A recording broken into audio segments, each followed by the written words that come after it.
Hey everybody, I just wanted to share a testimony today for our Tuesday testimony as we are in this Holy Week and leading up into the day we celebrate the resurrection of Jesus. Many of you know it as Easter. I wanted to kind of talk about what God did for me and my personal testimony. You know, this was late 90s. I was pretty strung out on drugs and alcohol and partying. I mean, that was my life. I just wanted to go out and just do that all the time. And I was starting to get pretty good at it. And then my dad got diagnosed with stage 4 colon cancer. I shared a little bit about this yesterday. And he was given months to live. And that's that moment when he was diagnosed in the morning. We went to the hospital to go see him, and the doctors basically just said, hey, you know what? He's got months, if that. He ended up living a few more years later, but that was the beginning of God becoming more and more real to me. I obviously believed in God since I was a little kid.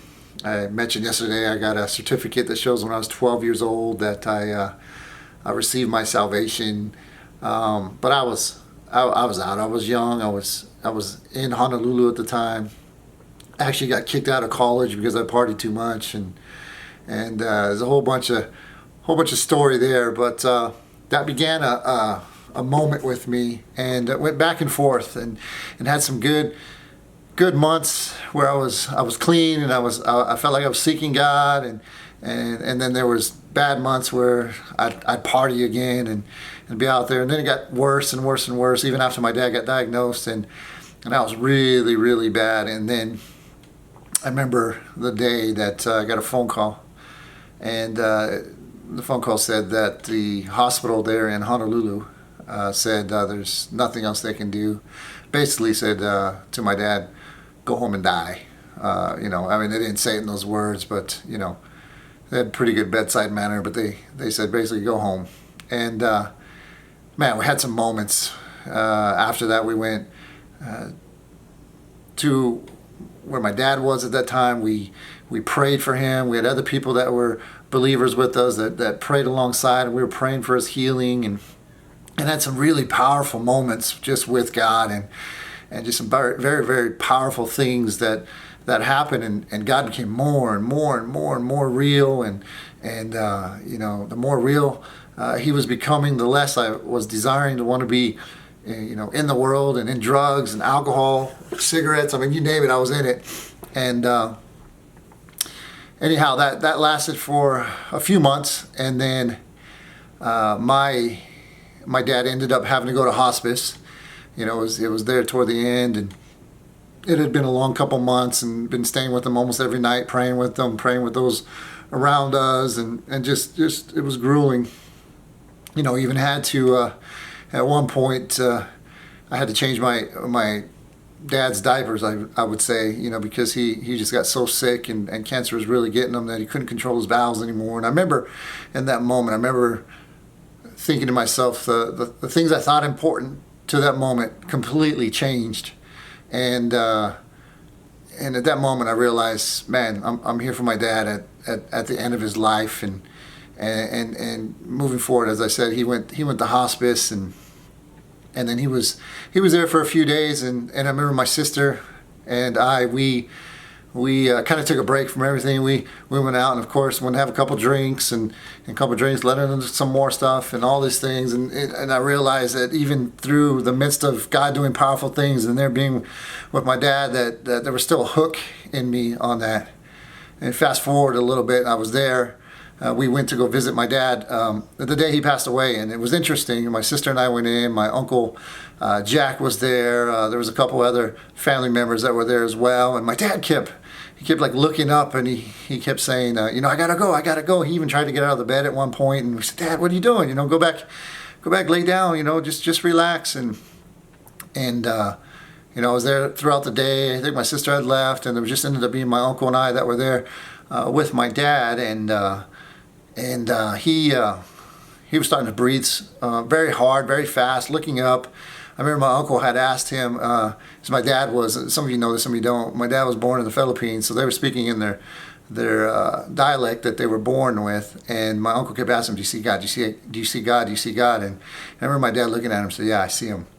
And at that point, he started to breathe slower. And I remember going out to the nurses and telling them, "Hey, he's starting to breathe slower now." And very good nurses just said, "Go back in the room. We'll be there in just a little bit." And I remember as I was walking, and this is one of the reasons why I absolutely believe in God. No one could ever convince me otherwise. I'm going to reach for the door to open the door back, and I got hit at that time with the most powerful feeling. You could say emotion, but there was a literal presence that I felt on my body, and all I could say was, "Glory be to God, glory be to God," and it got me down to my knees.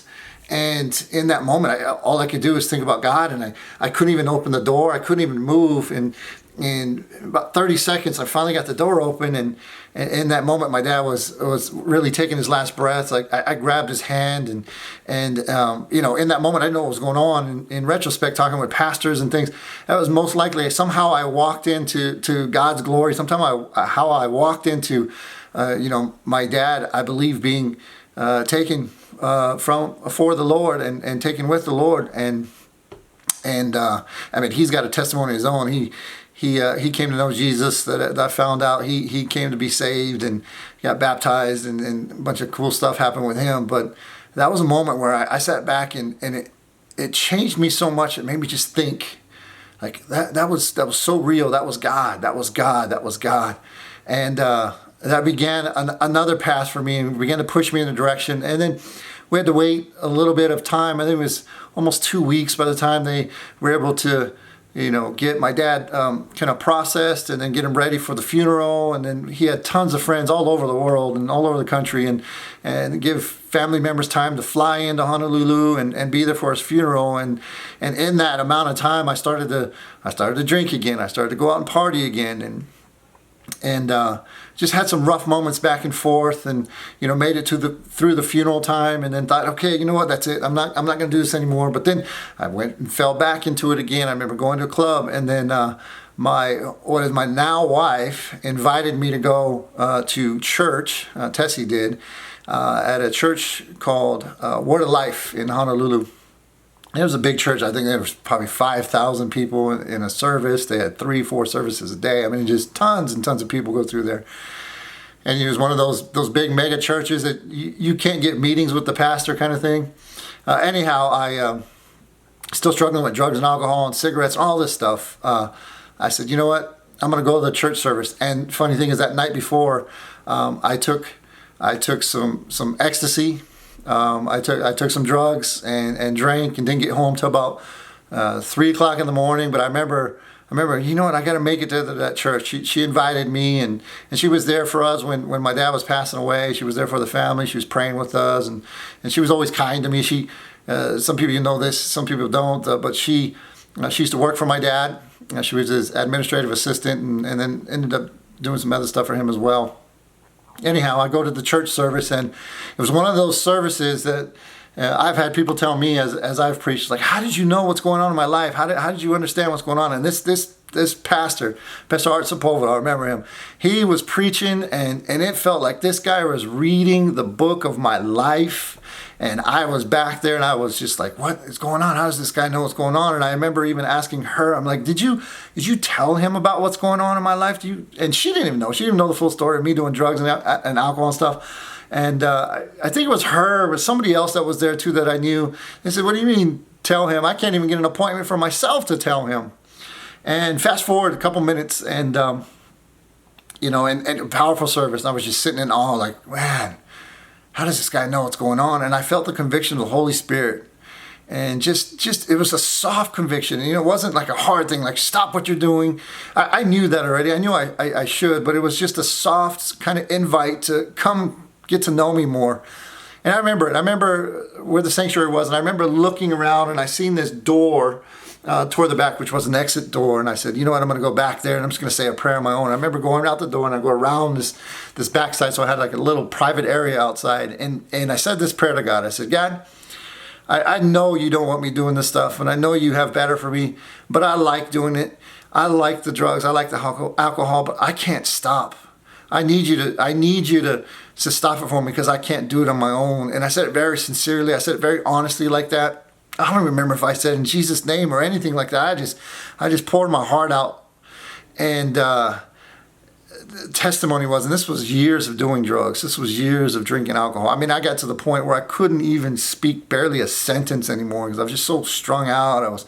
I wanted to be high on weed and marijuana all the time. And then when it wasn't that, I wanted to drink. If it wasn't drinking, I wanted hard drugs and partying clubs. I wanted all of it, And in November of this past year, it was exactly 21 years that he took it from me. He took everything. Actually, 20 years it would have been. It's going to be the 21st year this year. And he completely removed it. I didn't have a crave for it anymore. I mean, within that day, I didn't want it anymore. I didn't want to party anymore. I didn't want to do anything. And it was just gone. I know a lot of people, I've shared some of this testimony with them, and they said, well, why didn't that happen with me? And to be honest, I don't know. I don't know if it was my sincerity. I don't know if just the sovereign God of who he is came and had mercy on me. I don't know, but man, he delivered me. And within a month from that point, I was married. And then after that, 3 months after that, our first baby was on the way. And I was working for a church. I mean, God completely gave a 180 to me and just pushed me in a direction. And I'll never forget it. That was a year that changed everything for me and set me on the path of where I'm at now.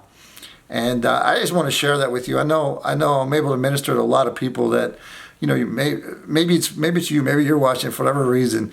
You have a drug issue, you have an alcohol issue, you have an addiction issue, and you just haven't been able to get out of it. And my encouragement to you is just be sincere with God and go after God. Go run after him. He'll hear you. He'll deliver you.